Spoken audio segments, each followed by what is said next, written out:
Thân là tôi tục em mà có xa cần in nga cần in làm nụ thế ô là thân lên đó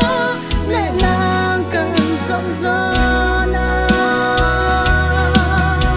như khát tim hồn khiến đi nông bay là cánh ai trâu về lại một khi lá ra linh khiêu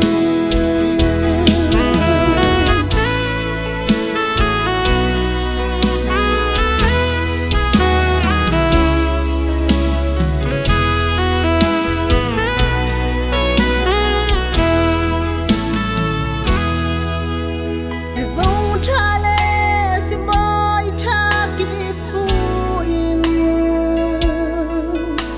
na đắm đắp ra phiên kịp làng kịp cần du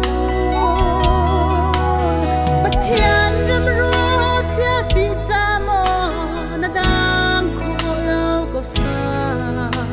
in lô sa và hà rê mò nụ tê cần in ai cần in làm nụ tê là thân lên đó lệ nàng cần rộng rỡ